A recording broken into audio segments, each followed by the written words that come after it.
Hello, my friends. I'm Miss Heather. This is Padfoot. And today we're starting something totally new. We are reading for kids who are, between 9 and 14 years old. We're going to start reading stories that you wrote or chapter books, depending on what's going on at the time. So this is our very first time doing it, and I don't know what to call this. The only thought I have in my head is Preteen Tales, but that sounds really terrible, actually. Maybe? So if you have ideas of what we can call this segment, because I don't want to call it Storytime, and I don't want to call it a Read Aloud, because you guys are too old for that. If you have ideas, please, please, please email me, or Facebook message me, or Instagram message me. You can find me at Miss Heather the Librarian, or missheatherthelibrarian@gmail.com. Because we want to make sure that we're reading things that you guys are interested in too. And we have a super special first time for you. So Lilly, who is a fourth grader in Columbus, Ohio, wrote a story. And I'm so excited to share it for you because it's really, really good. So Padfoot and I are going to read that today. Also, welcome to my basement. I thought this was cooler to hang out in the basement with you guys rather than hang out elsewhere. But you'll see I have a really cool Beatles Lego set because I love Legos. I love Legos. And my husband loves the Beatles. So we have this Lego set. I have a Star Wars Chewbacca, Christmas Chewbacca. We have a guitar, an electric guitar. So, so this is my basement. Welcome! All right, guys. So the story from Lilly is called Stranded. Day 1. Darkness. There's nothing but darkness surrounding me. I squeeze my eyes tighter and try to remember. Fire. An airplane. There's an airplane on fire and I am in it. I have to get out, I thought. But another part of me said, open your eyes. It's just a dream. I opened my eyes.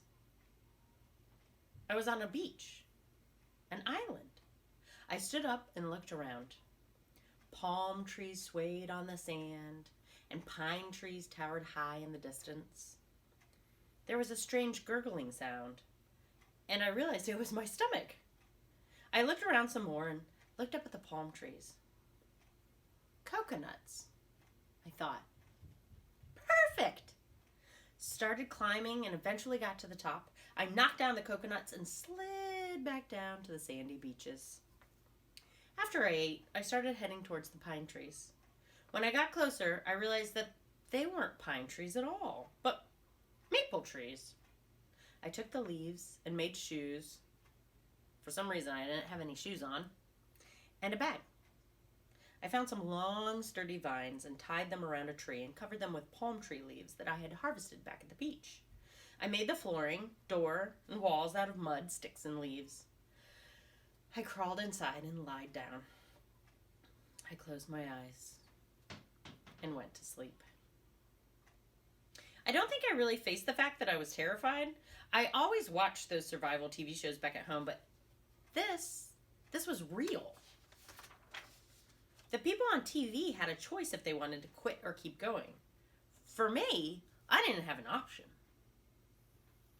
Day 2. I found some grubs for breakfast. Wouldn't recommend it.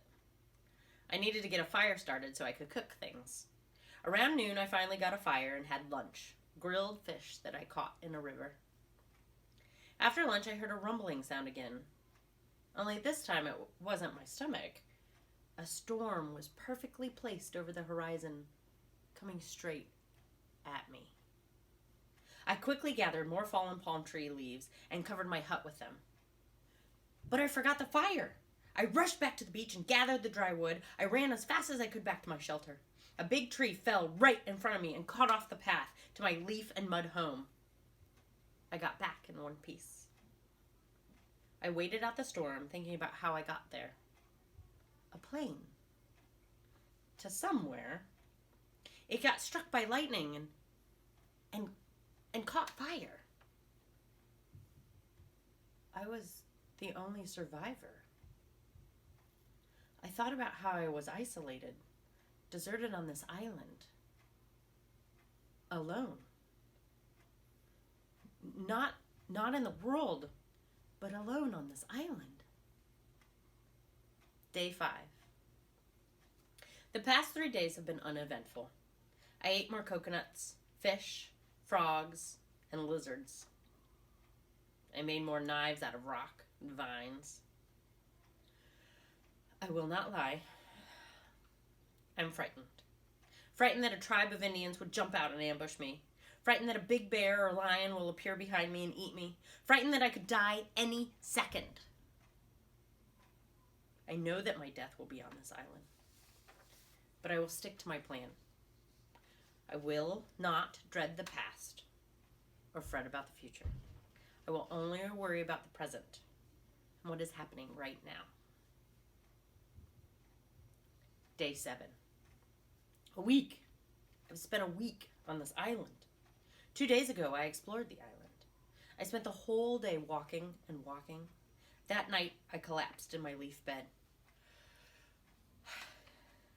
I was exhausted. The next night, there were noises outside my shelter. I took my knife and went outside. It was a wolf. It looked at me and started growling.